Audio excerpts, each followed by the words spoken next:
പ്രിയപ്പെട്ടവരെ, സുഖം എന്ന് പറയുന്നത് നമുക്ക് വേണ്ടി ജീവിക്കുമ്പോ കിട്ടില്ല. ധനവാന്റെയും ദരിദ്രന്റെയും ഉപമ, ധനവാന്റെ ലാസറുടെ ഉപമ കർത്താവ് പറഞ്ഞു. എന്തേ ധനവാന് ഈ ലോകത്തിൽ വലിയ സുഖങ്ങൾ കിട്ടി? ഈശോ പറഞ്ഞില്ലേ, അവൻ മരിച്ചപ്പോൾ നരകാഗ്നിയിൽ എന്ത് തെറ്റ് ചെയ്തു? ഭാര്യയെ സ്നേഹിച്ചോ? ധ്യാനം കൂടിയോ? വീട് വെച്ചോ? കുട്ടികളെ പഠിപ്പിച്ചോ? കുമ്പസാരിച്ചോ? കുർബാനയ്ക്ക് പോയോ? ദശാംശം കൊടുത്തോ? പിന്നെ എന്തുട്ടതാ പാപം ചെയ്തെന്ന്? നീ ചെയ്യേണ്ട നന്മ ചെയ്തില്ല. നിന്റെ ഭാര്യയും കുട്ടികളും സുഖമായിട്ട് ജീവിക്കണം, അത്ര നീ കരുതിയുള്ളോ നരകത്തിലേക്കുള്ള ടിക്കറ്റ് കിട്ടിയത്? അതാണ് അവന്റെ കുറെ ആൾക്കാർ ഈ ലോകത്തുണ്ട് കേട്ടാ. ഫ്രണ്ട്സ്, റിലേറ്റീവ്സ്, കണ്ടമൻ ആൾക്കാരുണ്ട്.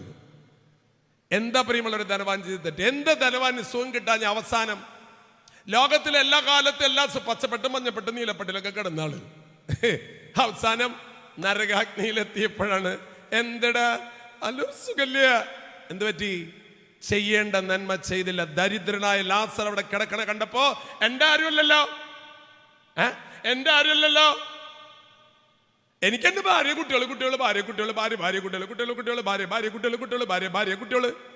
ഇവനാരാ? അവൻ ദാരിദ്ര്യം എനിക്കൊന്നും അറിയേണ്ട ആവശ്യമില്ല. വേണ്ട, നിന്റെ ഭർത്താവ് നിന്നെ രക്ഷിക്കില്ല, നിന്റെ ഭാര്യ നിന്നെ രക്ഷിക്കില്ല, നിന്റെ മക്കൾ നിന്നെ രക്ഷിക്കില്ല. ഞാൻ പോനെ എന്തുട്ട് രക്ഷിക്കില്ല? മരിച്ച ഈ ശ്വാസ പോയിന്ന് കാണുമ്പോ മക്കള് തപ്പല് കാണണം. ആദ്യം തപ്പണത് ATM കാർഡ്. ATM കാർഡ് വിളിച്ചാൽ പാസ്വേഡ് വല്ലയിടത്തുണ്ടാവോ? വല്ലയിടത്ത് അപ്പൻ്റെ ഡയറി എടുത്താൽ പാസ്വേഡ് നോക്ക്. നിന്റെ ശ്വാസം പോയാൽ മക്കള് തപ്പണത് ആധാരം എവിടെ, ATM കാർഡ് എവിടെ, ഏതൊക്കെ ബാഗിൽ ഡെപ്പോസിറ്റ്. നീ പോയി, ഇനി നിന്നെ വേണ്ട. അവർ തപ്പുന്നത് നിന്റെ സമ്പത്ത്. മാതാപിതാക്കളെ, ആ ധനവാൻ എല്ലാ സൗകര്യങ്ങളിൽ ലോകത്ത് ജീവിച്ചു, പക്ഷെ ചെയ്യേണ്ട നന്മ ചെയ്തില്ല. ഉപേക്ഷ മൂലമുള്ള പാപം, ആ പാപമാണ് പ്രിയമുള്ളവരെ ഇന്ന് ലോകത്തിൽ അധികം. നമ്മൾ പാപം അധികം ചെയ്യണില്ല, പക്ഷെ ചെയ്യേണ്ട നന്മ നമ്മൾ ചെയ്യണില്ല. അതുകൊണ്ടാണ് നമുക്ക് സുഖമില്ലാത്തത്. എന്തുകൊണ്ട് നമ്മളെ സന്തോഷമില്ലാണ്ടിരിക്കണോ? നിന്റെ തൊട്ടപ്പുറത്തെ വീട്ടിലെ മനുഷ്യന്റെ വേദന കാണാൻ നിനക്ക് തയ്യാറില്ലെങ്കിൽ നീ ആ ധനവാന്റെ കുടുംബത്തിൽപ്പെട്ട ആളാണ് ഉറപ്പ്. നീ എൻ്റെ ശരീരത്തിന് കേടുവരാൻ പാടില്ല, എനിക്ക് രോഗം വരാൻ പാടില്ല, എൻ്റെ മക്കൾക്ക് നല്ല പഠിപ്പുണ്ടാവണം, വീട് പണി കഴിയണം, ഇതൊക്കെ നിന്റെ ആഗ്രഹമുള്ളോ? പ്രിയ സഹോദരങ്ങളെ, യേശു ക്രിസ്തു ലോകത്ത് വന്നിട്ട് ആരുടെ കാര്യ? മാതാവിന്റെ കാര്യം പറഞ്ഞോ? തന്റെ വളർത്തിയത് ഔസേപ്പിതാവിന്റെ കാര്യം പറഞ്ഞോ? ഇല്ലല്ലോ. യേശു ക്രിസ്തുവിന്റെ മക്കളാ നമ്മൾ. ഏത് മനുഷ്യൻ കരയുന്നത് കാണുമ്പോൾ യേശു എന്തിപ്പോ കരയണേ? അയ്യോ എൻ്റെ മോൻ കരച്ചത്, എനിക്ക് ആരുമില്ല, എനിക്കൊരു മോനുള്ള മോൻ മരിച്ചു. കരയാണ്ടിക്ക് എഴുന്നേൽക്കുക. ആ കുട്ടിയെ എഴുന്നേൽപ്പിച്ച് കൊടുത്തു. ഇതാണ് യേശു ക്രിസ്തു. സഹോദരങ്ങളെ, നിങ്ങളുടെ ജീവിതത്തിൽ നിങ്ങളുടെ സുഖങ്ങൾ വർദ്ധിപ്പിച്ചാൽ നിങ്ങൾ ദുഃഖത്തിലെത്തും. നമ്മുടെ സുഖങ്ങൾ വെട്ടിക്കുറയ്ക്കണം. അപരന് സുഖം കൊടുക്കാൻ പരിശ്രമിച്ചാൽ നിങ്ങളുടെ സുഖം 100 ഇരട്ടിയായി വർദ്ധിക്കും. അവിടെയാണ് മനുഷ്യൻ ആദിമ ക്രൈസ്തവർ ജീവിച്ചത്. എങ്ങനെയാണെന്നറിയോ? സർവ്വസമ്പത്തും കൊണ്ടുവന്നിട്ട് വെച്ചിട്ട് പറഞ്ഞു നമ്മുടേതെന്ന് പറഞ്ഞാൽ മതി, ഇതെന്റേന്ന് പറയണ്ട. അങ്ങനെ തുടങ്ങിയതാ ക്രൈസ്തവ സമൂഹം. പറ്റിയതെന്താ? കുറെ കഴിഞ്ഞപ്പോ ഇതെന്റെ, ഇത് നിന്റെ. പ്രിയമുള്ളവരെ, ഉള്ളിലുള്ള സ്നേഹം ദൈവസ്നേഹം അല്ലാതായിപ്പോ. അതുകൊണ്ടാണ് നമ്മുടെ ഹൃദയം സന്തോഷിക്കാത്തത്. ഞാനും എൻ്റെ കുട്ടികളും എൻ്റെ ബന്ധുക്കളും അങ്ങനെയല്ല യേശു ക്രിസ്തു നമ്മളെ പഠിപ്പിച്ചിട്ടുള്ളത്. മദർ തെരേസ ഇന്ത്യക്കാരിയല്ല. ഇന്ത്യയിൽ വന്നിട്ട് ജീവിക്കുമ്പോ നീ എന്തിനിപ്പോ ഇങ്ങോട്ട് വന്ന? എവിടെയായാലും എന്താ? പോണില്ല, ഇവിടെ മരിച്ചു. ആ മനസ്സ് മദർ തെരേസ നമ്മളോട് പറഞ്ഞത് എന്താ? ഇന്ത്യ, പാകിസ്ഥാനോ ചൈനയോ ഒന്നും പ്രശ്നമില്ല കേട്ടോ, കർത്താവ് എവിടെയുണ്ട്. ആ ബോധ്യത്തിലേക്ക് വരുമ്പോ മദർ തെരേസ വലിയ സന്തോഷത്തോടെ പ്രിയമുള്ളവർ ഈ ലോകത്ത് ജീവിച്ചു. അപ്പോൾ അച്ഛൻ നിങ്ങളെ ഓർമ്മിപ്പിക്കുന്ന കാര്യം ഇതാണ്. എന്തുകൊണ്ടാണ് നമ്മുടെ ജീവിതത്തിൽ സന്തോഷമില്ലാത്തതിൻ്റെ ഒരു കാരണം, നാം നമുക്ക് വേണ്ടി ജീവിക്കുന്നു. 2, ഉള്ളത് കൊണ്ട് നമ്മൾ സംതൃപ്തിയുള്ളവരല്ല. നമുക്ക് പോരാ. 1 തിമോത്തി 6:6 നമ്മൾ വായിക്കും, ഉള്ളത് കൊണ്ട് സംതൃപ്തിപ്പെടുന്നവന് ദൈവഭക്തിയാണ് സമ്പത്ത്. പ്രിയമുള്ളവരെ, സമ്പത്തല്ല സമ്പാദിക്കേണ്ടത്, സംതൃപ്തിയാണ് സമ്പാദിക്കേണ്ടത്. സംതൃപ്തി. കല്യാണം കഴിച്ചിട്ട് ഇത്ര വർഷമായില്ലേ ത്രേസ്യാമ്മേ, നിനക്ക് സംതൃപ്തി ഉണ്ടേ? സമ്പത്ത് കുറെ നിൽക്കുന്നുണ്ട്, സംതൃപ്തി ഉണ്ടാ? അതില്ല. പിന്നെ എന്താ കാര്യം? ജോസഫ്, നിനക്കെല്ലാം ഉണ്ട്, സംതൃപ്തി ഉണ്ട്? അല്ല, സംതൃപ്തി ഉണ്ട്. അല്ല ഉണ്ടാ? ആലോചിക്കാൻ. പ്രിയമുള്ളവരെ, ധാരാളം മനുഷ്യരുണ്ട്, എല്ലാം ഉണ്ട്, പക്ഷെ മനസ്സിന് സുഖമില്ല. അന്തോണിട്ടുണ്ട്, അസുഖത്തിലാണ്. അതുകൊണ്ട് ഉള്ളത് കൊണ്ട് ഇത് മതി എന്ന് പറയാൻ എത്ര പേര് തയ്യാറാണ്? അവിടെ നിങ്ങളെ സന്തോഷിക്കാൻ തുടങ്ങും. നമ്മുടെ ജീവിതത്തിൽ പോരാ പോരാ എന്തൊക്കെ വേണം പറയുമ്പോൾ, ഞാൻ പറഞ്ഞു വന്നില്ലേ, ഈശോ തെരഞ്ഞെടുത്തതാരെ മുക്കുവന്മാരെ. അവർക്ക് എന്തറിയാം? അറിവുണ്ടോ, പഠിപ്പുണ്ടോ, കഴിവുണ്ടോ? മീൻ പിടിക്കാൻ മാത്രം അറിയാം. എന്നിട്ട് ഞാൻ പറഞ്ഞല്ലോ, വലത്ത് വശത്ത് വീശാൻ പറഞ്ഞിട്ട് കർത്താവ് പറഞ്ഞ് വീശി നിറച്ച് മീനെ കിട്ടിയപ്പോ പത്രോസ് എന്താ ചെയ്യുന്നറിയോ? കാൽക്ക് വീണ്ടോ, അയ്യോ ഞാൻ അഹങ്കാരിയായ മനുഷ്യനാണ്, എൻ്റെ വിചാരം ഞാനാണ് വലിയ മുക്കുവെന്ന് തെറ്റുപറ്റിപ്പോയി, എന്നിൽ നിന്ന് അകന്നു പോകണേന്ന്. ആരോട്? യേശു ക്രിസ്തുവിനോട്. അകന്നു പോകാൻ വേണ്ടി പറഞ്ഞതല്ല, എനിക്ക് യോഗ്യതയില്ല. ഈശോ എന്താ പറഞ്ഞേ? റമോനെ പത്രോസ്, നീ എന്നെ അനുഗമിക്കറ. എന്താ പിന്നത്തെ വചനം എന്നറിയാം? അവിടെ പത്രോസ് വഞ്ചി, വല, മീൻ, അപ്പൻ ഇതൊക്കെ ഉപേക്ഷിച്ച് ആര് അനുഗമിച്ചു? പറ. എന്റെ ദൈവമേ, നിങ്ങളായിരുന്നെങ്കിൽ എന്ത് ചെയ്യും? നമ്മളായിരുന്നു. എൻ്റെ ദൈവമേ, അങ്ങനെയൊക്കെ വേണോ? അല്ല, നീ എന്നെ അനുഗമിക്കണമെങ്കിൽ ഇതൊക്കെ ഉപേക്ഷിച്ചിട്ട് പറഞ്ഞ, അയ്യോ എൻ്റെ ദൈവമേ, ആദ്യമായിട്ടാണ് ഇത്ര മീനെ കണ്ടിട്ടുള്ളത്, ഇതൊക്കെ എനിക്ക് കിട്ടിയിട്ട് ഞാൻ ഒരു കാര്യം ചെയ്യും കർത്താവേ, ഒരു കാര്യം ചെയ്യും. എന്താണ്? ഒരു 1/2 കിലോ ചാളയെങ്കിലും എൻ്റെ കയ്യിലെടുക്കട്ടെ, എനിക്കൊരു മനസ്സമാധാനത്തിൽ. ഇതൊക്കെ ഇട്ടിട്ട് പോകുമ്പോൾ ഒരു സമാധാനം ഇല്ല. ഒരു 1/2 കിലോ ചാള, 1/2 കിലോ ചാള എടുത്തില്ല. വഞ്ചി നിറച്ച് മീൻ അവിടെ ഇട്ടങ്ങടപ്പോന്നു. ഫ്രാൻസിസ് അസീസിനെ കേട്ടണ്ട? വഞ്ചി നിറച്ച് മീനല്ല, അവന്റെ വീട് നിറച്ച് സിൽക്ക. കോടികളാ. മാതാപിതാക്കളെ മക്കളെ വളർത്തിക്കൊണ്ടിരുന്നില്ലേ? നമ്മുടെ വിചാരം മക്കൾക്ക് അങ്ങോട്ട് കൊടുത്താൽ സ്നേഹം കിട്ടും. സ്നേഹം കിട്ടില്ല. സ്നേഹം കൊടുത്താൽ സ്നേഹം കിട്ടും, പണം കൊടുത്താൽ വേണമെങ്കിൽ പണം കിട്ടും. അങ്ങനെയല്ല നമ്മുടെ തൊപ്പിക്കാരൻ്റെ കഥയിൽ പറഞ്ഞത്. തൊപ്പി കൊടുത്തപ്പോൾ തൊപ്പി കിട്ടി എന്ന് പറഞ്ഞ പോലെയാണ്. എന്താ നിങ്ങൾ കൊടുക്കണം, അതിങ്ങോട്ട് കിട്ടും. മാതാപിതാക്കളെ, ഫ്രാൻസിസ് അസീസിയെ, ആ മാതാപിതാക്കൾ പോലും ദൈവസ്നേഹത്തെ അകന്നു പോയി. യേശു ക്രിസ്തു ഫ്രാൻസിസിന്റെ ഹൃദയത്തെ തൊട്ടു. ഫ്രാൻസിസ് തൻ്റെ അപ്പൻ നെയ്ത് വെച്ചുള്ള പട്ടുകൾ കൊണ്ട് ദരിദ്രർക്ക് കൊടുത്തപ്പോ അപ്പന് പിടിച്ചില്ല, മെത്രാനത്തിനടുത്ത് കൊണ്ടുവന്നു. സന്തോഷം നിറഞ്ഞൊരു മനുഷ്യന്റെ കഥ ഞാൻ അച്ഛൻ പറയണത്. ഈ ലോകത്തില് തുള്ളിച്ചാടി നടന്നൊരു മനുഷ്യനുണ്ട്. അസീസിൽ വേണമെങ്കിൽ ഒന്ന് പൊക്കോട്ടെ. ഫ്രാൻസിസ് അസീസി, കോടീശ്വരന്റെ പുത്രൻ. നിങ്ങൾക്കില്ല മക്കള്? എന്താ മക്കളെ പഠിക്കണം? എനിക്ക് MBA പഠിക്കണം, BBA പഠിക്കണം. അത് പഠിപ്പിച്ചിട്ട് അവിടെ കൊണ്ട് ഓസ്ട്രേലിയയിലുണ്ട്, അമേരിക്കയിലോട്ട് കുറച്ച് കാശ് കിട്ടിയിട്ട് എന്തെല്ലാം സ്വപ്നങ്ങൾ. എന്നിട്ട് എന്തിനാ പ്രിയമുള്ളവരെ, ഇവിടെ ഒരു മഴ, ക്യാൻസർ കഴിഞ്ഞു. ഫ്രാൻസിസ് അസീസി അപ്പനോട് പറഞ്ഞു, അപ്പാ ഇങ്ങനെ കുറെ കാശുണ്ടാക്കിയിട്ട് കൂട്ടിവെച്ച് പാവപ്പെട്ടവരെ കഷ്ടപ്പെടുത്തിയിട്ട് ജീവിക്കുന്നുണ്ട്, സുഖം കിട്ടില്ല. ഡാ നീ ഇട്ടിരിക്കണ വസ്ത്രം അടക്കം ഈ അപ്പണ്ടാക്കി തന്നാണ് കേട്ടാ. അറിയോ നിങ്ങൾക്ക്? അച്ചെറുപ്പക്കാരൻ അപ്പനോട് പറഞ്ഞു, അപ്പാ ഇതൊക്കെ ഇപ്പൊ അപ്പൻ്റെ ആണല്ലേ? അതെ. കംപ്ലീറ്റ് ഷർട്ട് ഊരി, പാൻസ് ഊരി, അവസാനം അണ്ടർ ഗാർമെന്റ്സ് ഊരി, കംപ്ലീറ്റ് ഊരിയിട്ട് അപ്പൻ്റെ അമ്മയുടെ കാൽക്ക് വെച്ചിട്ട് പറഞ്ഞു, അതെ ഊരാൻ പറ്റാവുന്നത് ഇനി ഒന്നുമില്ല, തുമ്മേ ഒക്കെ അങ്ങോട്ട് തന്നിട്ടുണ്ട്, ഞാൻ പൊക്കോട്ടെ. നഗ്നനായി കൈ വിരിച്ചു പിടിച്ച് ഈ ലോകത്തിലേക്ക് നടന്നുപോയ ഫ്രാൻസിസ് അസീസിക്ക് എന്താ സംഭവിച്ച? സങ്കടാ? സന്തോഷം. സഹോദരി മരണമേ വരിക എന്ന് പറഞ്ഞ ഫ്രാൻസിസ് അസീസി മരിക്കണ സമയത്ത് പോലെ എന്താ പറഞ്ഞതറിയോ? സന്തോഷം. മരിക്കണ സമയമായപ്പോ ഫ്രാൻസിസ് അസീസി പറഞ്ഞു, അക്കഴുതേനെ ഒന്ന് വിളിക്കാൻ. അയ്യോ ഇത് കഴുത, ശരിക്കുള്ള കഴുതേനെ വിളിക്കാൻ പറഞ്ഞു.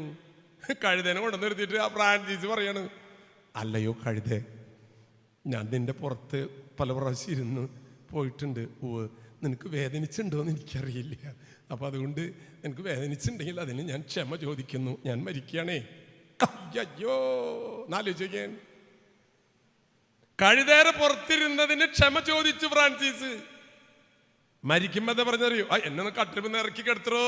എന്തിനത്? എന്നെ മണ്ണിലേക്ക് കിടത്ത്. എന്താ അങ്ങനെ പറയണേ? ഞാൻ മണ്ണിന്ന് വന്നല്ലേ? അതെ, മണ്ണിലേക്കല്ലേ പോണേ? അതെ, അടുത്ത് കിടന്നോട്ടെ എന്ന്. മരിച്ചാൽ എന്ത് ചെയ്യണം? എവിടെ അടക്കണം?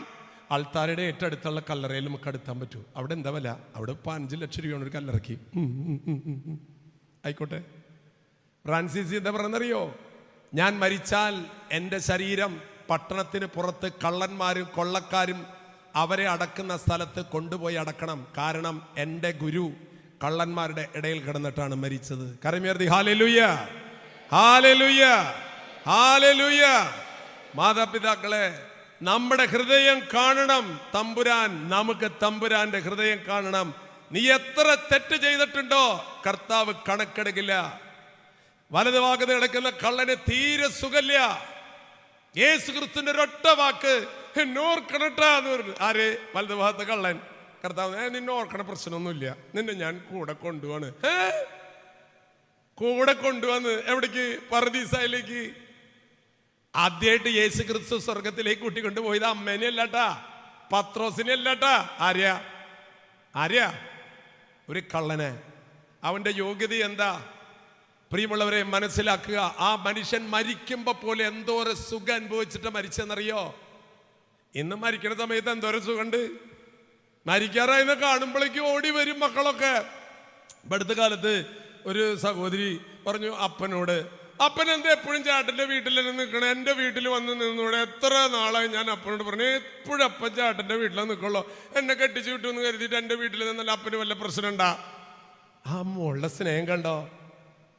എല്ലാവരുടെയും ശ്രദ്ധയ്ക്ക്, അപ്പൻ ഏത് വീട്ടിലാണോ നിൽക്കുന്നത് ആ വീട്ടിലേക്കായിരിക്കും അപ്പൻ്റെ പെൻഷൻ പോകുക എന്ന് ഇതിനാൽ അറിയിച്ചുകൊള്ളുന്നു.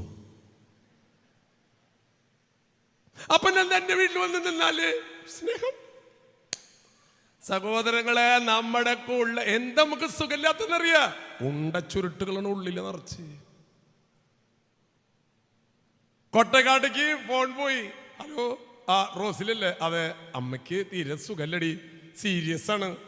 അപ്പൊ റോസിൽ ചോദിക്കുക, സാധാരണ സീരിയസ് ആണോ വളരെ സീരിയസ് ആണോ എന്ന്. കുറെ പ്രാവശ്യമായി സീരിയസ് ആണെന്നോട് നമ്മൾ ഇങ്ങോട്ട് ഓടി വരണേ. അപ്പൊ കൃത്യം നിങ്ങൾ ചോദിച്ചോളൂ, എന്തെന്ന്? സാധാരണ സീരിയസ് ആണോ വളരെ സീരിയസ് ആണോ? വളരെ സീരിയസ് ആണ്. ബറോഡയിൽ ചേട്ടൻ പുറപ്പെട്ടിട്ടുണ്ട്. വാരന്തരപ്പള്ളിയിൽ സിസിലി വന്നോ? ചേച്ചി ഇന്നലെ വന്ന് കിടന്നാണ്. ഇനി ഒന്നും നോക്കാനില്ല, പകുതി വെന്തരച്ച് കൂട്ടാൻ ഇറക്കിയ വെച്ചു. പറഞ്ഞ എൻ്റെ അമ്മയാണ് എനിക്ക് വലുത്, ഒരൊറ്റ വരവണു. ഇതാണ് മക്കൾ സ്നേഹം. അവൾ ഓടി വന്ന അമ്മേരെ വീട്ടിലേക്ക് കയറുമ്പോഴേക്കും എൻ്റെ അമ്മേനെ ഞാൻ പൊന്നുപോലെ നോക്കുന്നുണ്ട് അടിച്ച്. എന്താണെന്നറിയില്ല, ഈ സ്ത്രീകൾ അമ്മമാർക്ക് അസുഖമായിട്ട് വരണ നേരത്തെ അപ്പം വരണ ഒരു വാക്കാണ്, എൻ്റെ അമ്മേനെ പൊന്നുപോലെ നോക്കും. ആ സ്നേഹം കണ്ടോ? ഞാൻ ഒരു ചേച്ചിയോട് ചോദിച്ചു, എന്താ ചേച്ചി എപ്പോഴും ഇങ്ങനെ പൊന്നു പോലെ നോക്കണം? നിങ്ങൾക്ക് ഇത്തിരി വെള്ളി പോലെ നോക്കിയാൽ വല്ല കുഴപ്പമുണ്ടോന്ന് വെച്ചു. അതല്ല സ്വർണത്തിനാണ് വില കൂടുതൽ. പിന്നെ അവിടെ ചെല്ലുമ്പോൾ നമ്മള് പെർഫോമൻസിലാണ് കൂടുതലായിട്ട് മാർക്ക് കിട്ടുക. ഐഡിയ സ്റ്റാർസുകളിൽ അങ്ങനെയാണ്, പാട്ട് തെറ്റിയാലും പെർഫോമൻസ്. അപ്പോൾ അവള് വന്നിട്ട് എൻ്റെ അമ്മേനെ ഞാൻ പൊന്നു പോലെ, ആ പെർഫോമൻസിലാണ്. ആ ചേട്ടന്മാരൊക്കെ നോക്കും, അവൾക്ക് എന്തൊരു സങ്കടാടാ. ആ സങ്കടത്തിൻ്റെ ആടനുസരിച്ചിട്ടാണ് അത് വെക്കുമ്പോൾ ഇത് കിട്ടുക. ഏത്? ഞാൻ പറയില്ലേ, പ്രിയമുള്ളവരെ, ഈ ലോകത്തില് മനുഷ്യൻ വയ്യാണ്ട് കിടക്കണ അമ്മ മരിച്ചിട്ടില്ല, അമ്മേനെ വന്നിട്ട് നോക്കാൻ നിൽക്കണേ. ഞാൻ ആരും കുറ്റം പറയണമെന്നൊന്നും കരുതരുതിട്ട. ഞാൻ ചില കാര്യങ്ങൾ പറയുമ്പോൾ ചിലവർക്ക് വല്ലതും തോന്നിയാലും കുഴപ്പമില്ലല്ലോ എന്ന് വിചാരിച്ചിട്ടാണ്. വയ്യാണ്ട് കിടക്കണേനെ വന്നിട്ട് മോള് ചോദിക്കും, അമ്മ കയ്യിന് തെരിപ്പുണ്ടാ? ചെറിയൊരു തെരിപ്പുണ്ട്. അവൾ അങ്ങോട്ട് ഒഴിയാൻ തുടങ്ങും. നല്ല ഒഴിച്ചിൽ പഠിച്ചിട്ടുള്ള കുട്ടിയാണേ. കോട്ടക്കൽ ആയുർവേദശാലയിൽ അവൾക്ക് 2 വർഷം ജോലി ചെയ്തിട്ടുണ്ട്. അവൾ എന്നിട്ട് അമ്മയുടെ കൈ അങ്ങോട്ട് ഒഴിയും. ഒഴിഞ്ഞു പോയിട്ട് പിറ്റേ ദിവസം ഇവിടെ നിന്ന് നാത്തൂൻ വിളിച്ചിട്ട്, ഇവിടെ അമ്മ കിടന്ന് കറിയുണ്ടട്ടാ. എന്തിനാണാവോ? അമ്മയുടെ കൈമത്തെ വള കാണാനില്ലാന്ന്. അതായത് അവൾ ഇങ്ങനെ ഒഴിഞ്ഞല്ലോ, നല്ല പ്രസ് ചെയ്ത് ഒഴിഞ്ഞാലാണ് അതിനൊരു നീർക്കെട്ട് മാറി കിട്ടുള്ളൂ. അവളിങ്ങനെ പ്രസ് ചെയ്ത് ഒഴിയുമ്പോൾ എന്താ പ്രസ് വെച്ചാൽ പണ്ട് കാലത്ത് അമ്മയ്ക്ക് നല്ല തടി ഉണ്ടായിരുന്നു. വള അവിടെ ടൈറ്റായിട്ട് കിടന്നിട്ട് അനങ്ങ പറ പോലെ കിടന്നിരുന്ന വളയാണ്. പക്ഷെ കൈയൊക്കെ ശോഷിച്ചില്ലേ. അവൾ ഒഴിയുമ്പോൾ വള പടിഞ്ഞാറ കോട്ടയ്ക്ക് പോകും, കിഴക്കേ കോട്ടയ്ക്ക് വരും, പടിഞ്ഞാറ കോട്ട കിഴക്കേ കോട്ട, ഇങ്ങനെ ഓടി ഓടി നടക്കണ വളയല്ലേ. വള അവളുടെ കയ്യിൽ നിന്ന് പോയി എന്ന് കരുതിയിട്ട് നമുക്ക് വളേനെ കുറ്റം പറഞ്ഞിട്ട് വല്ല കാര്യമുണ്ടോ? വള അവളുടെ കയ്യിലേക്ക് പോയി. അതുകൊണ്ട് ഇവിടെ ഇരിക്കണ പ്രായം ചെന്ന ആൾക്കാരുടെ ശ്രദ്ധയ്ക്ക്, മക്കൾ വന്ന് തരിപ്പുണ്ടോ എന്ന് ചോദിച്ചാൽ സൂക്ഷിച്ചിങ്ങോട്ട് നിങ്ങൾ പെരുമാറണം. കൈമ തൊട്ടുള്ള കളി വേണ്ട. അതാണ് ഡേവിഡ് സർമലച്ചൻ പറഞ്ഞിട്ടുണ്ടെന്ന് പറയും. പിന്നെ നിനക്ക് ഒഴിയണമെന്ന് നിർബന്ധമാണെങ്കിൽ നട്ടല്ലൊഴിടി, അതും ഒരു സാധനമില്ല. പ്രിയമുള്ളവരെ, ഈ ലോകത്തില് നമ്മളൊക്കെ മനുഷ്യരോട് എങ്ങനെ സുഖം കിട്ടുക? നമുക്ക് സുഖമില്ലാത്തതിന്റെ കാരണം മനസ്സിലാവുണ്ട്. ഇപ്പോ നമ്മുടെ ഉള്ളിലൊക്കെ ഉണ്ടച്ചുരുട്ടുകളാ. യഥാർത്ഥ സ്നേഹം, നിങ്ങളുടെ സ്നേഹം നിഷ്കളങ്കമായിരിക്കട്ടെ എന്ന് യേശു പറഞ്ഞത് വെറുതെ അല്ല പ്രിയമുള്ളവരെ. നമ്മുടെ ഉള്ളിലൊക്കെ ഒരാളെ സ്നേഹിക്കുമ്പോ അയാളിൽ നിന്ന് എനിക്കെന്ത് കിട്ടും, എനിക്കെന്ത് കിട്ടും, അത് ദൈവസ്നേഹമേ അല്ല. ഞാൻ ഭർത്താവിനെ സ്നേഹിച്ചാൽ എന്ത് കിട്ടും, ഇവളെ കെട്ടിയാൽ ഇവളുടെ സ്വത്ത് എന്തോരം കിട്ടും എന്ന് കരുതി നീ ആരെ സ്നേഹിക്കുന്നുവോ അതൊന്നും നിനക്ക് ജീവിതത്തിൽ സന്തോഷം തരില്ല. യഥാർത്ഥ സ്നേഹം, സ്നേഹം എല്ലാം സഹിക്കും, സ്നേഹം എല്ലാം കൊടുക്കും, സ്നേഹം എല്ലാം ക്ഷമിക്കും, സ്നേഹം എല്ലാം സഹിക്കും.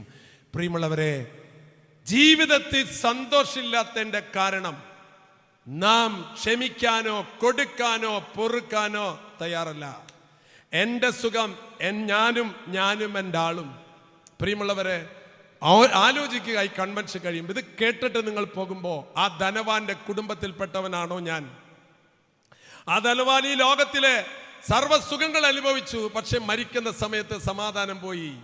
നല്ല കള്ളനോ ജീവിതത്തിൽ തെറ്റുകൾ ചെയ്തു പോയി, പക്ഷെ അവൻ അവസാനം യേശുവിനോട് പറഞ്ഞു, ഞാനൊരു കള്ളനാണ്, ഇതിന് എനിക്ക് അർഹതപ്പെട്ടതാണ്, പക്ഷെ എന്നെ ഓർക്കണം. അതോടുകൂടി അവന്റെ ജീവിതം സന്തോഷത്തിലേക്ക് പോയി. ധൂർത്തപുത്രൻ ജീവിതത്തിൽ സുഖം തേടിപ്പോയി, അവസാനം അവൻ പന്നിക്കൂട്ടിലെത്തി. തിരിച്ചു വന്നപ്പോൾ ആ പിതാവിന്റെ ഒരൊറ്റ ആശ്ലേഷത്താൽ അവന്റെ മനസ്സിലെ സർവ്വ സങ്കടങ്ങളും പോയി. അവൻ പറഞ്ഞു, എനിക്ക് അങ്ങയുടെ മകൻ വേണ്ട, ദാസനെ പോലെ മതി. അവന്റെ ഹൃദയം സന്തോഷിച്ചു. മാതാപിതാക്കളെ, കുറച്ച് ജീവിതം ഉള്ളോട്ടോ ഈ ലോകത്തില്. നിങ്ങൾ കടന്നു പോയാൽ, ചോദിക്കട്ടെ ഞാൻ നിങ്ങളോട്, ഒരു 100 വർഷം മുമ്പ് ഈ ദേശത്ത് താമസിച്ചിരുന്ന ആരെങ്കിലും നിങ്ങൾക്ക് ഓർമ്മയുണ്ടോ? ഇല്ല. കാരണം എന്താ? അതോ എങ്ങനെ ഓർമ്മയുണ്ടാവണച്ചോ? 100 വർഷം കഴിഞ്ഞാൽ ഈ ഇരിക്കുന്ന നിങ്ങളെ ഒരൊട്ടാളി ലോകം ഓർക്കില്ല. കർത്താവിന്റെ ഹൃദയത്തിലാണ് നമ്മൾ ജീവിക്കേണ്ടത്. അതിനാൽ ഈ കാരിസ്മാവിൽ വന്ന് കൺവെൻഷൻ കഴിഞ്ഞ് പോകുമ്പോ യേശു ക്രിസ്തുവിനോടുള്ള ബന്ധം സ്ഥാപിച്ചു പോകൂ. പ്രിയമുള്ളവരെ, ആരൊക്കെ നിന്റെ ജീവിതത്തിൽ നിന്ന് കടന്നുപോയാലും, ആകാശം ഭൂമി കടന്നു പോകുന്നത് പോലെ കടന്നു പോയാലും, നീ എത്ര തെറ്റുകളും കുറ്റങ്ങളും ചെയ്താലും, ലോകം നിന്നെ കുറ്റം വിധിച്ചാലും, എനിക്ക് വേണം നിന്നെ, നിരോഗിയാണെന്നാലും എനിക്ക് വേണം നിന്നെ, നീ പാപിയാണെന്നാലും, ലോകം നിന്നെ വെറുത്താലും, ക്ലേശം നിന്നെ മതിച്ചാലും, എനിക്ക് വേണം നിന്നെ. ആരുണ്ടാവില്ല കേട്ടോ ഇങ്ങനെ പാടാൻ. വേണമെങ്കിൽ പാട്ട് കൊണ്ടുപോയിട്ട് നിങ്ങൾ ആ വരി ഞാൻ എഴുതി തരാം. കൊണ്ടുപോയിട്ട് നിങ്ങളുടെ വീട്ടിൽ വയ്യാണ്ട് കിടക്കണ അമ്മായിമില്ലേ, ആ അമ്മായിമാരെ കട്ടിലിനടുത്ത് നിന്നിട്ട് നിങ്ങളിങ്ങനെ പാടൂ, എനിക്ക് വേണം നിന്നെ, നിരോഗിയാണെന്നാലും. പാടോ. പ്രിയമുള്ളവരെ, ഒരു രോഗം വന്നാലുണ്ടല്ല പിന്നെ നമ്മളെ ആർക്കും വേണ്ട. രോഗം വരണം വരെ ഈ ഭംഗിയിലൊക്കെ നോക്കുള്ളോ. കിഡ്നിയ പോയാൽ, ക്യാൻസറാ വന്നാൽ വേണ്ട, ഭർത്താവിനും വേണ്ട, ഭാര്യയ്ക്കും വേണ്ട, മക്കൾക്കും വേണ്ട. എന്നെ ഒരുത്തൻ ഒരു ദിവസം, അച്ഛോ എൻ്റെ അമ്മ വയ്യാണ്ട് എടുക്കണം, അച്ഛൻ ഒന്ന് പ്രാർത്ഥിക്കുന്നോട്ട് എന്നെ കൊണ്ടുപോയി. അപ്പോൾ ഈ പ്രാർത്ഥിക്കാൻ പറഞ്ഞ ആൾക്കാരുടെ മനസ്സിലെന്താന്ന് നമുക്കറിയില്ലല്ലോ, അവരുടെ മനസ്സിലെന്താന്ന്. ഞാൻ അവിടെ ചെന്ന് പ്രാർത്ഥിക്കാൻ ചെന്നപ്പോൾ കാണുന്നത് എന്താ വെച്ചാൽ, അവിടെ ഒരു 98 വയസ്സായ അമ്മാമ്മ കിടക്കണേ. അവൻ്റെ അമ്മയ്ക്ക് വേണ്ടി പ്രാർത്ഥിക്കണം എന്ന് പറയുന്നുണ്ട്. അവൻ്റെ ഉള്ളിൽ എന്തിനു വേണ്ടിയാണ് പ്രാർത്ഥിക്കണം എന്നുള്ള കാര്യം എനിക്കറിയില്ലല്ലോ. 98 വയസ്സുള്ള അമ്മാമ്മയ്ക്ക് വേണ്ടി ഞാൻ എന്ത് പ്രാർത്ഥിക്കണം എന്ന് നിങ്ങളുടെ അഭിപ്രായം? രോഗശാന്തി കിട്ടി വേഗം എഴുന്നേറ്റ് നടന്ന ജോലികളൊക്കെ ചെയ്ത്. അങ്ങനെയാണോ എനിക്കറിയില്ല കേട്ടോ. അപ്പം ഞാനിങ്ങനെ പ്രാർത്ഥിച്ച് കർത്താവെ അനുഗ്രഹിക്കണേ, സമാധാനം കൊടുക്കണേ എന്നൊക്കെ പ്രാർത്ഥിച്ചിട്ട് ഞാനിങ്ങോട്ട് പോന്നൊരു 5 മിനിറ്റ് കഴിഞ്ഞപ്പോൾ അച്ഛൻ തന്നെ വരണം. ഞാൻ പറഞ്ഞു ഞാനിവിടെ വന്നത് അല്ലല്ലല്ല, അച്ഛൻ തന്നെ വരണം. ഞാൻ ഡേവിഡ് ശർമ്മ ഞാനേ വന്നു പോയി. അച്ഛൻ തന്നെ വരണമെന്ന് എന്തുട്ട് നീ പറഞ്ഞു? അമ്മ മരിച്ചാ. ആ ഒരു സന്തോഷം കണ്ട. അച്ഛൻ തന്നെ വരണമെന്ന്. എന്തിന്? ശവടപ്പിന്. കാരണം അച്ഛൻ വന്നിട്ടല്ലേ മരിച്ചേ, അതുകൊണ്ട് അച്ഛൻ തന്നെ ശവടപ്പ്. ഞാൻ പറഞ്ഞു മോനെ സംഭവം നിനക്ക് സന്തോഷമായി മനസ്സിലായി, പക്ഷെ ഞാൻ ശവടപ്പിനൊക്കെ വരാം. പക്ഷെ ഒരു കാര്യം കേട്ടാ, എന്താച്ചോ ദയവ് ചെയ്ത് അധികം പബ്ലിസിറ്റി കൊടുക്കല്ലടാ. എന്തേ എനിക്ക് വേറെ പണിക്ക് പോകാൻ പറ്റില്ല മോനെ. കാരണം നിന്റെ ശവടപ്പ് ഹലോ ഡേവിഡ് ശർമ്മച്ചല്ലേ? അതെ. അപ്പം കുറച്ചാളൊക്കെ എടുക്കണം അച്ചോ, ഒന്ന് പ്രാർത്ഥിക്കണം. ഒന്ന് പ്രാർത്ഥിക്കണം. ഫോൺ വയ്ക്കണമെങ്കിൽ അടുത്ത ആളെ ഹലോ ഡേവിഡ് ശർമ്മച്ചല്ലേ? അതെ കാഞ്ഞിരപ്പള്ളിയിലാണ്. എന്താവോ എൻ്റെ അമ്മ കുറച്ചാളൊക്കെ എടുക്കണം, ഒന്ന് പ്രാർത്ഥിക്കണം അച്ചോ. എൻ്റെ പേരെന്താവും പിന്നെ? അപ്പൊ അതുകൊണ്ട് പ്രിയമുള്ളവരെ, കുറച്ച് കഴിയുമ്പോഴേ മക്കളൊക്കെ ആശിച്ചു പോവും. എന്തെന്ന്? വയ്യാണ്ട് എടുക്കണ ചക്കൻ്റെ അപ്പൻ്റെ അടുത്ത് മോൻ വന്നിട്ട് പറയാ എന്തോട്ട് കിടപ്പായി കിടക്കണേ. അപ്പൊ അല്ല മോനെ വിളിക്കണ്ട. അപ്പൊ ചക്കൻ പറയും എന്തുട്ടി വിളിക്കണ്ട. അങ്ങട് പോവന്നെ എങ്കിട് വിഷമിക്കുന്നു വേണ്ട.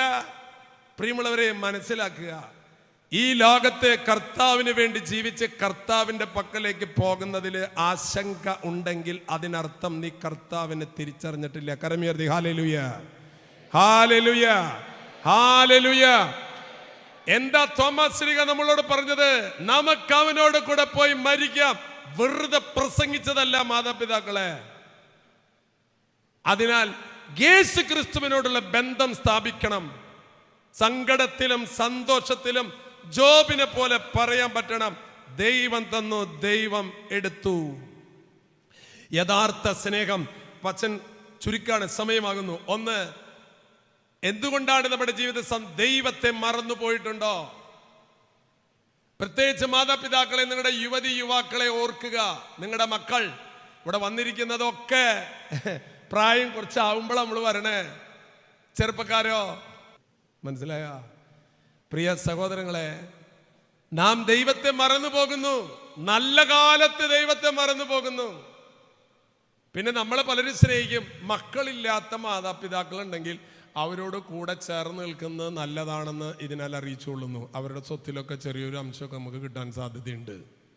മക്കളില്ലാത്ത ദമ്പതികളോട് ചേർന്ന് നിൽക്കുക നല്ലതാണ്. കല്യാണം കഴിക്കാത്ത അമ്മായിമാരുണ്ടെങ്കിൽ അവരെ സ്നേഹിക്കുന്നത് നല്ലതാണെന്ന് ഇതിനാൽ അറിയിച്ചുകൊള്ളുന്നു. കാരണം അമ്മായിയുടെ സ്വത്തിൽ ചെറിയൊരു വകുപ്പ് നമുക്കുണ്ടാവും. ഭർത്താവ് മരിച്ചുപോയി വിധവകളായിരിക്കുന്ന ആൾക്കാരെയും നല്ലോണം സ്നേഹിക്കുന്നതും ശുശ്രൂഷിക്കുന്നതും നല്ലതാണ്. അവരുടെ പേരിൽ എന്തെങ്കിലുമൊക്കെ ഉണ്ടാവുമ്പോൾ അത് കൂടെ നിന്ന് കഴിഞ്ഞാൽ. പ്രിയ സഹോദരങ്ങളെ, തമ്പുരാന്റെ അടുത്ത് വന്ന് വലിയ പ്രാർത്ഥനയാ. തമ്പുരാനെ സ്നേഹിക്കാനാണോ അതോ തമ്പുരാനോട് ചോദിക്കാനാണോ വരുന്നത്? യേശുവിന്റെ വചനം ഓർക്കുക, അന്ന് നിങ്ങൾ എന്നോടൊന്നും ചോദിക്കില്ല. നമ്മൾ കർത്താവിനെ സ്നേഹിക്കുന്നത് എന്തിനാ പ്രിയമുള്ളവരെ? എന്തെങ്കിലും കിട്ടാനല്ല. സ്നേഹത്തിന്റെ പേര് കൊടുക്കൽ എന്നാണ്, കിട്ടൽ എന്നല്ല. അതുകൊണ്ട് പ്രിയമുള്ളവരെ, നമ്മൾ ഏത് ധ്യാനകേന്ദ്രം പോലെ എവിടെ പോയാലും എനിക്കെന്ത് കിട്ടും? അതുകൊണ്ട് ഇതൊന്നല്ല ദൈവസ്നേഹം. ദൈവസ്നേഹം എന്ന് പറയുന്നത് കൊടുക്കലാണ് പ്രിയമുള്ളവരെ. യേശു ക്രിസ്തു കാണിച്ചു തന്നില്ലേ? വസ്ത്രം അങ്ങോട്ട് ഊരിയിട്ട് അങ്ങോട്ട് കൊടുത്തേ, തല്ലൂടാണ്ട് നറുക്കിട്ടെടുത്തോളോട്ടാ. Okay okay okay okay okay. അമ്മേനയുടെ യോഹന്നാന് അമ്മേനെ എടുത്ത അമ്മേനെ തന്നോ, വസ്ത്രം തന്നോ, ശരീരം തന്നോ, രക്തം തന്നോ, അവസാനം ഒരു തുള്ളി വെള്ളം തന്നില്ലേ? എന്നിട്ടല്ലേ പറഞ്ഞ് എന്നെ കണ്ടുപഠിക്കാൻ. നമ്മളെന്തുട്ടാ പഠിച്ചിട്ടുള്ളത്? പ്രിയമുള്ളവരെ, സത്യമായി നമ്മുടെ ഉള്ളിൻ്റെ ഉള്ളിലുള്ളത് യേശു ക്രിസ്തുവിനെ കൊണ്ട് എനിക്കെന്ത് ഈ ലോകത്തിൽ നേട്ടങ്ങൾ ഉണ്ടാക്കാം. ലോകം മുഴുവൻ നേടിയെടുത്തു, സമ്പത്ത് മുഴുവൻ. ഈ ശ്വാസം കൂടെ പോകുമ്പോ വെറും മണ്ണായി പൊടിയായി മാറുന്ന മനുഷ്യ എന്ത് സമ്പാദിച്ചു? ലോകത്തിലെ സമ്പാദിക്കണം. സമ്പത്ത് വിട്ട് ദാനം ചെയ്യുവിൻ, സ്വർഗത്തിൽ നിങ്ങൾ നിക്ഷേപങ്ങൾ ഉണ്ടാക്കുവിൻ. ആ നിക്ഷേപത്തിന്റെ പേരാണ് തമ്പുരാനോടുള്ള സ്നേഹം, യേശു ക്രിസ്തുവിനോടുള്ള സ്നേഹമാണ്. പ്രിയമുള്ളവരെ, നിങ്ങളുടെ ഭർത്താവ് മരിച്ചാൽ പിന്നെ ഭർതൃ സ്നേഹം എന്ന് പറയുന്നത് നിങ്ങളുടെ സ്വപ്നത്തിൽ പോലും കാണാൻ പറ്റില്ല. നിങ്ങളുടെ ഭാര്യ മരിച്ചാൽ ഇനി ഭാര്യ സ്നേഹം നിങ്ങൾക്ക് കിട്ടില്ല. നിങ്ങളുടെ മക്കൾ കല്യാണം കഴിഞ്ഞു പോയാൽ അതോടുകൂടെ പോയി. ഈ ലോകത്തിൽ നിങ്ങളുടെ സുഹൃത്തുക്കൾ അവരവരുടെ കാര്യം നോക്കി പോകും. ഒന്നേ നിനക്ക് ബാക്കിയുണ്ടാകൂ, കർത്താവ് നിന്നോട് കാണിച്ച സ്നേഹം. ആ സ്നേഹം ഓർത്താൽ ദൈവസ്നേഹം വർണ്ണിച്ചിടാൻ വാക്കുകൾ പോരാ, നന്ദി ചൊല്ലി തീർക്കുവാനീ പടിയൻ ജീവിതം പോരാ. അടുത്ത വരി, കഷ്ടപ്പാടിൻ കാലങ്ങളിൽ സ്നേഹമോർത്താൽ എത്ര സ്തുതിച്ചാലും മതി വരുമോ? വരില്ലെന്ന്. അതുകൊണ്ട് സഹോദരൻ, യഥാർത്ഥ സ്നേഹം നമ്മുടെ ഹൃദയത്തിൽ എന്ന് കത്തിജ്വലിക്കുന്നുവോ അന്ന് ഞാൻ കണ്ടിട്ടുണ്ട്. പ്രിയമുള്ള എത്രയോ ആൾക്കാർക്ക് അവസാനത്തെ ശുശ്രൂഷ കൊടുക്കാൻ പോകുമ്പോൾ ചില മനുഷ്യരുടെ മുഖത്തുള്ള സന്തോഷം. അടുത്ത എൻ്റെ ഇടവകയിൽ ഒരാൾ മരിച്ചു. ഓർമ്മയിൽ, അച്ചോ എനിക്ക് ഒപ്പുരിശുമ വേണം. കൈകൾ കാട്ടിയിട്ട് ഈ കൈകൾ വഴി ചെയ്ത പാപങ്ങൾ, ഈ പാദങ്ങൾ ചെയ്ത പാപങ്ങൾ എത്ര സന്തോഷത്തോടെ തമ്പുരാനൊരു ജീവിതം തന്നച്ചു. പറ്റാവുന്നതൊക്കെ ഞാൻ എൻ്റെ കർത്താവിന് വേണ്ടി ചെയ്തിട്ടുണ്ട്, ഒരാകുലതകളില്ലാതെ. പോകുന്നേ ഞാൻ എൻ ഗേഹം തേടി ദൈവത്തോടൊത്തുറങ്ങിടാൻ, എത്തുന്നേ ഞാൻ എന്താതെൻ്റെ ചാരെ പിറ്റേന്നൊപ്പമുണർന്നിടാൻ. കരയുന്നോ നിങ്ങൾ എന്തിനായി ഞാൻ സ്വന്ത ദേശത്ത് പോകുമ്പോൾ? കഴിയുന്നു ഈ യാത്ര ഇത്ര നാൾ കാത്ത ഭവനത്തിൽ ഞാനും ചെന്നിതാ. ഇതാണ് പ്രിയമുള്ളവരെ ജീവിതം. ജനിച്ചു, ദൈവത്തിൻ്റെ ചൈതന്യത്താൽ നാം ജനിച്ചു, ദൈവത്തിൻ്റെ ശ്വാസത്താൽ നമ്മൾ ജീവിച്ചു. യാത്രയാകുന്നു, യാത്ര ഒരിക്കലും അവസാനിക്കാത്ത യാത്ര. പറഞ്ഞില്ലേ ഈശോ, ഞാൻ എൻ്റെ പിതാവിൻ്റെ പക്കലേക്ക് പോകുന്നു, വരും കൂട്ടിക്കൊണ്ടു പോകുവാൻ. ആ വാക്കുകളേക്കാൾ കൂടുതൽ ഒരു വാക്കിനെയും ഈ ലോകത്ത് വിശ്വസിക്കരുത്. വരും കൂട്ടിക്കൊണ്ടു പോകുവാൻ. ആ വാക്കാണ് നമ്മുടെ ജീവിതം.